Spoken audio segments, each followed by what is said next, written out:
सत्संग में शाकाहारी सदाचारी रहने, शराब जैसे घातक नशा की त्याग की प्रेरणा दी।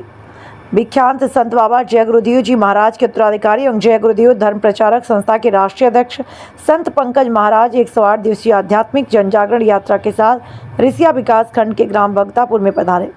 स्थानीय भाई बहनों ने यात्रा का स्वागत किया। भक्तापुर में आयोजित सत्संग समारोह में अपने सत्संग संदेश में उन्होंने कहा कि मानव तन की प्राप्ति को परमात्मा का सबसे बड़ा वरदान बताया। करोड़ों जन्मों में भटकने के बाद यह आपको मिल गया तो प्रभु की प्राप्ति करने वाले किसी संत सदगुरु की तलाश करें। कलयुग में दयालु प्रभु के जीवों पर दया हो गई।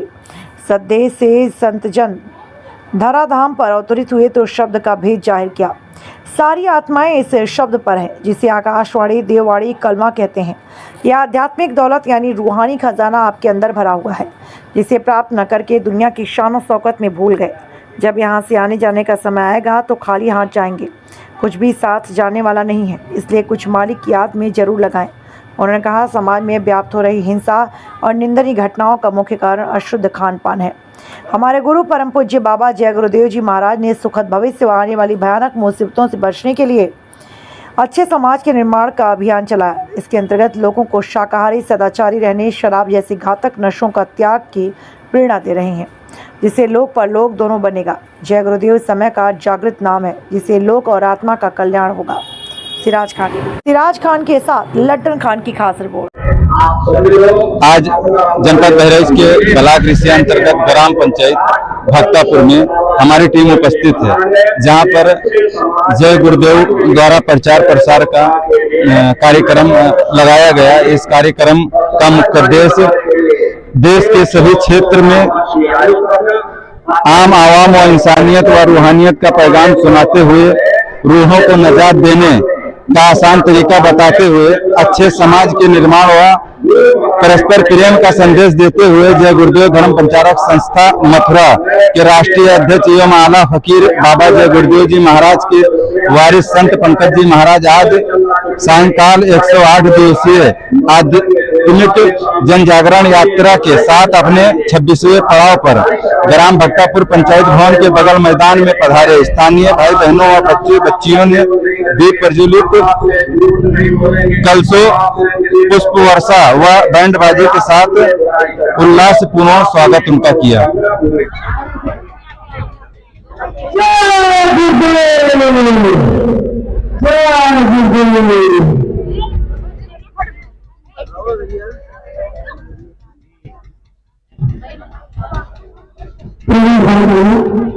स्वागत की इसी श्रृंखला के बाद अब पूज्य महाराज जी के चरणों में प्रार्थना है कि गुरु महाराज का संदेश सुनाने की कृपा करें।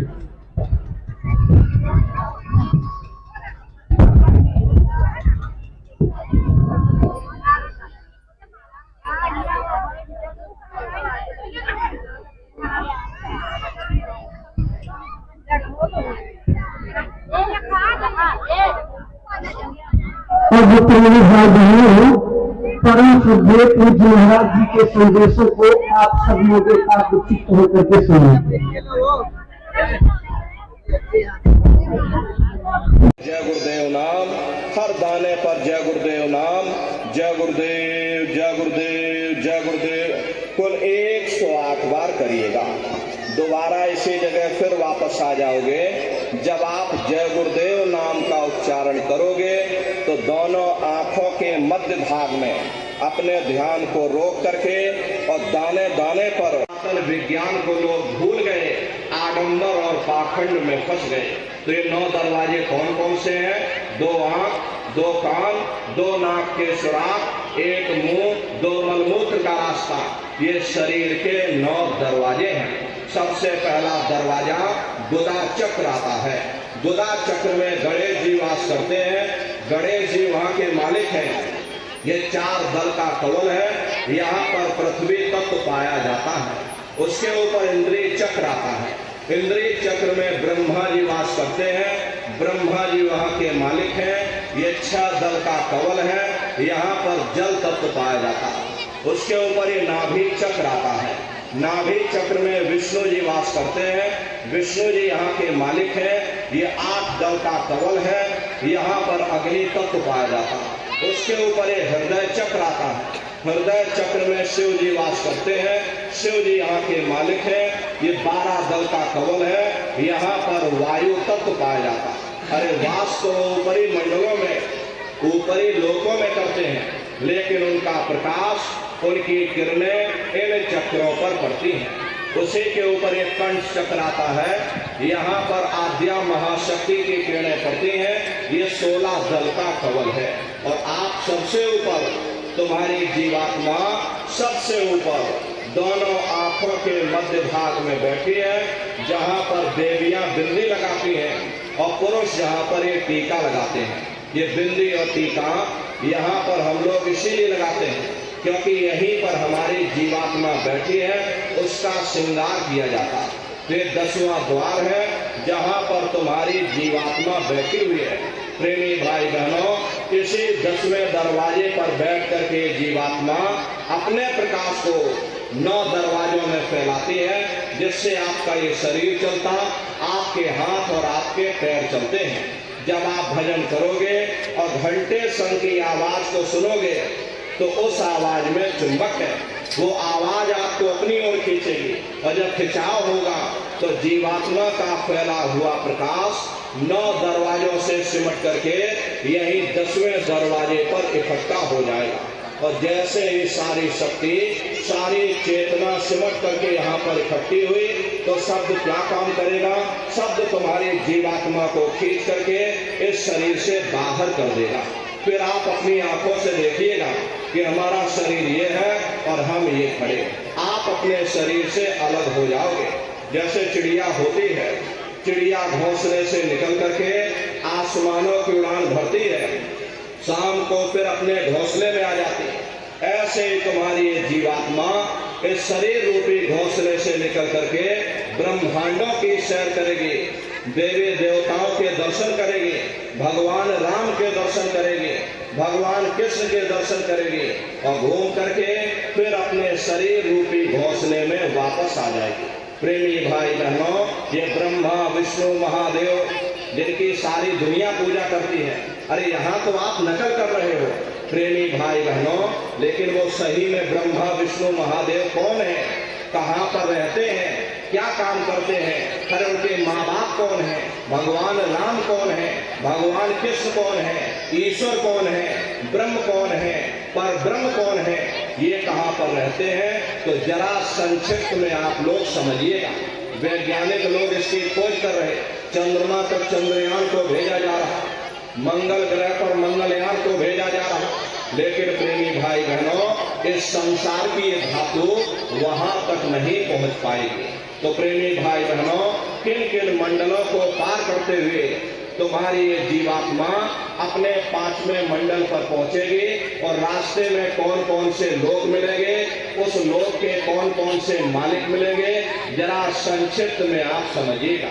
जब आप लोग भजन करोगे और घंटे संग की आवाज को पकड़ करके जब आप शरीर रूपी घोंसले से बाहर निकल जाओगे तो उसी घंटे संग की आवाज को पकड़कर तुम्हारी ये जीवात्मा ब्रह्मांडों की चढ़ाई करती है। पलक झपकते या जीवात्मा खरबों योजन ऊपर चली जाती है।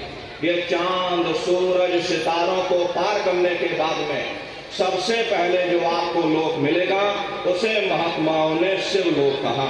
शिवलोक तमोगुणी स्थान है, वहाँ के मालिक शिव जी हैं, वो पार्वती जी के साथ उस लोक में विराजमान है। शिव जी का दर्शन करने के बाद में फिर जब आप ऊपर चढ़ोगे उसी के ऊपर ब्रह्मा जी का लोक आएगा। ब्रह्मा जी का लोक वो रजोगुणी स्थान है, वहाँ के मालिक ब्रह्मा जी हैं, वो गायत्री सावित्री और सरस्वती के साथ उस लोक में विराजमान है। और ब्रह्मा जी का दर्शन करने के बाद में फिर घंटे संग की आवाज को पकड़ करके फिर जब आप ऊपर चढ़ोगे उसी के ऊपर विष्णु लोक आएगा। विष्णु लोक सतोगुणी स्थान है, वहाँ के मालिक विष्णु जी हैं, उनका बड़ा मनमोहक स्वरूप है, उनकी 4 भुजाएं हैं और चारों भुजाओं में शंख गदा पद्म और चक्र सुशोभित है। और आप क्षीर सागर में लक्ष्मी जी के साथ विराजमान है। ये तीनों देवता ब्रह्मा विष्णु महादेव अपने अपने लोक में बैठ करके राज कर रहे। एक रचयिता है जो हम जीवों को रचता है, एक पालनहार है जो हम जीवों को पालता है, एक संहार करता है जो जीवों को नष्ट कर देता। ये उनका काम है। और एक का काम है शरीर को बनाना, एक का काम है शरीर की सुरक्षा करना, एक का काम है शरीर को नष्ट कर देना। इनकी जो माता है वो आद्या महाशक्ति है। ब्रह्मा विष्णु महादेव लोक के ऊपर वो आद्या महाशक्ति का लोक आता, और उसी लोक को पार करने के बाद में सबसे पहला देश पड़ता है, या यूं कह लीजिए कि पहली राजधानी पड़ती है, जिसे महात्माओं ने सहस दल कवल का वो राजधानी है। वहां के जो मालिक हैं वो निरंजन भगवान हैं। ये ब्रह्मा विष्णु महादेव ये निरंजन भगवान के ही पुत्र हैं, और ये आद्या महाशक्ति ये निरंजन भगवान के अर्धांगिनी हैं। और निरंजन भगवान स्वयं तीनों लोकों के मालिक हैं। उन्हीं को त्रिलोकीनाथ कहा गया। अरे हिंदू उन्हीं को परमात्मा कहते हैं, मुसलमान उन्हीं को खुदा कहते हैं, ईसाई उन्हीं को गॉड कहते हैं। ये जल एक है। जल को चाहे आप पानी कह लो, चाहे आप वाटर कह लो, चाहे तो आप नीर कह लो। इसी तरह प्रेमी भाई बहनों वो परमात्मा भी एक है। हम लोग लफ्जों के झगड़े में उलझे हुए हैं। घंटे और शंख की आवाज जो हर इंसान के अंदर गूंज रही, वो आवाज उन्हीं के मुखार बिंद से हो रही। निरंजन भगवान का जो स्वरूप है वो ज्योतिष स्वरूप है। हजार बाती की अखंड ज्योति वहां पर बराबर जल रही है। हम लोग यहाँ मंदिरों में ज्योत जलाते हैं, ये तो हम आप उसकी नकल करते हैं। महात्माओं ने आपको चिन्ह बता दिया कि भाई उनका ऐसा स्वरूप है, तो हम लोग यहाँ पर नकल करने लगे। इस ज्योति में तेल की जरूरत पड़ती है, बाती की जरूरत पड़ती है, लेकिन वो अखंड ज्योति वहां पर ऐसी जल रही जिसमें ना तेल की जरूरत है और ना बाती की जरूरत है। अरे महात्माओं ने लिखा है कि उल्टा कुआ गगन में तिसमें जरे चिराग, तिसमें जरे चिराग, बिना रोगन बिन बाती, और 6 ऋतु 12 मास जरत रहे दिन राती, और सतगुर मैंने जो होए ताहि की नजर में आवे, बिन सतगुर नहीं कोई वाह को दर्शावे। वो अखंड ज्योति ऐसी है जिससे पूरा ब्रह्मांड प्रकाशवान हो रहा। जितनी भी अवतारी शक्तियां आई, भगवान राम आए, राम को वहीं से नीचे उतारा गया। बचो मतिया इस जग में, जानियो रैन का सपना। प्रेमी भाई बहनों, जैसे रात में हम लोग स्वप्न देखते हैं, हालांकि उस समय पर हमें स्वप्न सच मालूम पड़ता है, असली प्रतीत मालूम होता है, लेकिन जब हम लोग सुबह उठते हैं, जब हमारी आंखें खुलती हैं, तब हमें होश आता है कि नहीं भाई हम तो स्वप्न देख रहे थे, ये सब भ्रम है। ठीक उसी प्रकार से ये दुनिया भी 10-20-100 साल का स्वप्न है। अब आप कहोगे हम जाग रहे, परंतु प्रेमी भाई बहनों ऐसा हरगिज नहीं है। जिस दिन मौत का वक्त आएगा, अरे हम लोग रोएंगे, हाय हाय करके चिल्लाएंगे कि हाय हमने सारी जिंदगी यूं ही स्वप्न में गुजार दी, जागने का समय तो अभी आया था, जो कुछ करना था अभी करना था। लेकिन प्रेमी भाई बहनों अब पछताए होत क्या, जब चिड़िया चुग गई खेत में। महात्मा प्रेम से जीवों को समझाते हैं कि भाई देह और गृह सब झूठा, भरम में काहे को खपना। ये घर बार हमारा अपना नहीं, ये पराया देश है, ये सराय खाना है, ये मुसाफिर खाना है, ये शरीर भी तुम्हारा अपना नहीं है, ये भी काल का पिंजरा है, किराए का मकान है, पराया मकान है। अरे किसी को 40-50 साल के लिए मिला, तो किसी को 80-90-100 साल के लिए मिल गया, बाहर निकल जाएगा। ठीक उसी प्रकार से तुम्हारा ये शरीर भी श्वासों का भंडार है, और जब तक श्वासों का भंडार ये जारी है, हम दुनिया के काम काज में फंसे हुए, दुनिया के कारोबार में हम आप उलझे हुए, लेकिन जिस वक्त ये श्वासों का भंडार खाली होगा, हरे टेलीफोन खड़क जाएंगे, तार पहुंच जाएंगे, संदेश पहुंच जाएंगे, सब रिश्ते नातेदार, सब कुटुंब परिवार वाले, सब अड़ोस पड़ोस वाले मिनटों सेकंडों में इकट्ठा हो जाएंगे। प्रेमी भाई बहनों, जिस शरीर से तुम इतना प्रेम किया करते थे, साबुन से मल मल करके नहाते थे, उसे कोई एक रात भी घर में रखने को तैयार नहीं होता। कंधों पर लटका करके शमशान भूमि पर छोड़ करके आ जाते। हिंदू लोग तिनका तोड़ाते, जैसे तिनका टूट गया, तेरा मेरा रिश्ता नाता टूट गया। मुसलमान सिख या ईसाई लोग खाड़ी थी, अगर वे सब उस मालिक को प्राप्त कर सकते हैं तो आप भी उस मालिक को प्राप्त कर सकते हो।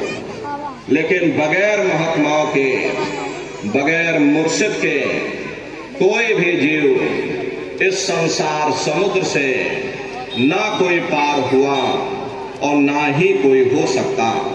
ये समुद्र ऐसा है जिसके ना इस किनारे का पता न उस किनारे का पता कोई नहीं जान सकता है।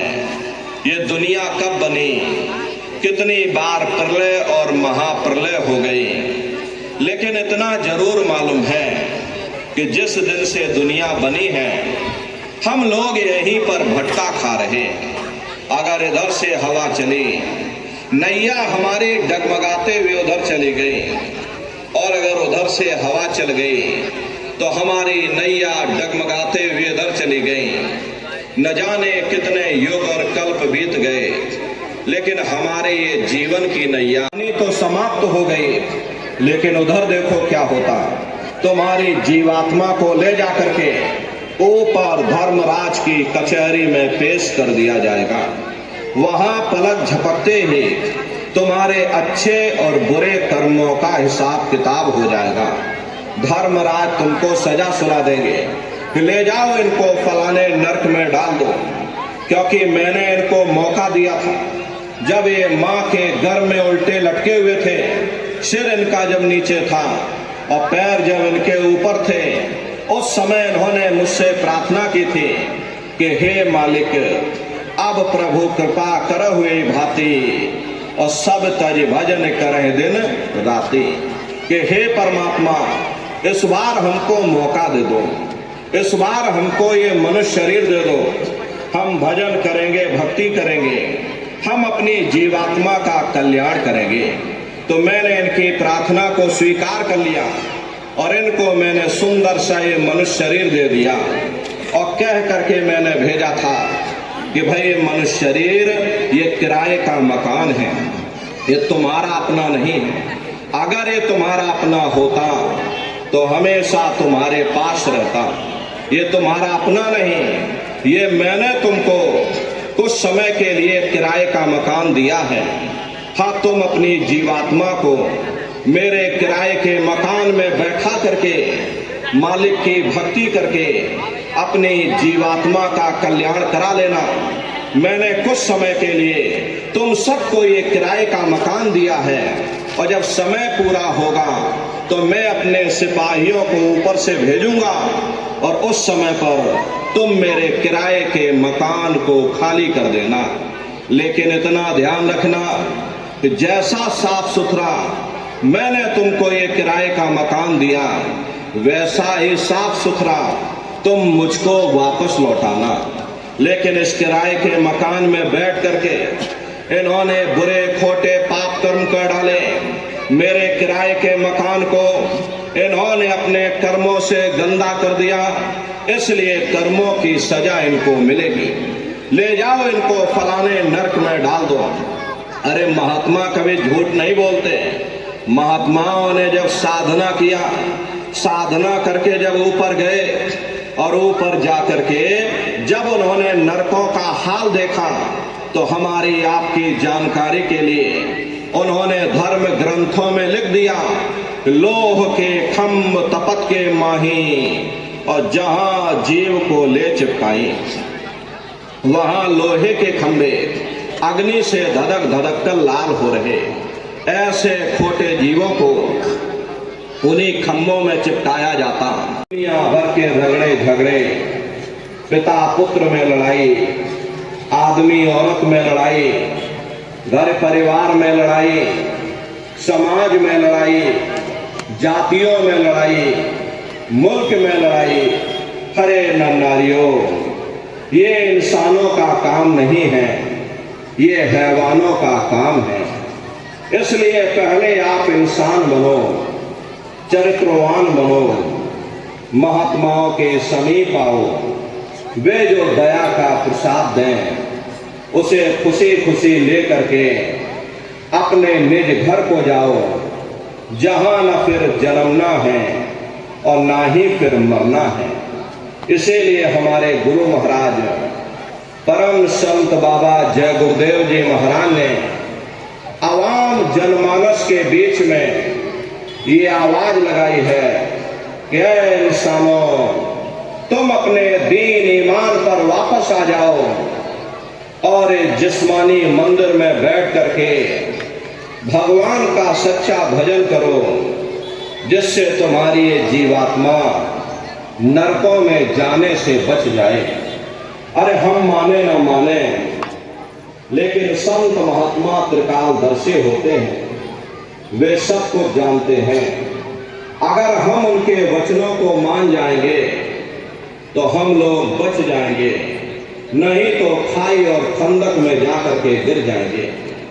इसीलिए अभी वक्त है उस मालिक से सच्ची प्रार्थना करने का, भगवान के सामने अपने गुनाहों की माफी मांगने का। धर्म मजहब के नाम पर लड़ने झगड़ने का नहीं, जात बिरादरी के नाम पर लड़ने झगड़ने का नहीं। अरे हमने बहुत लड़ लिया, बड़े बड़े झगड़े और फसादे की, बड़ी बड़ी नुक्ताचीनी की, सिवाय नफरत के हमको क्या मिला।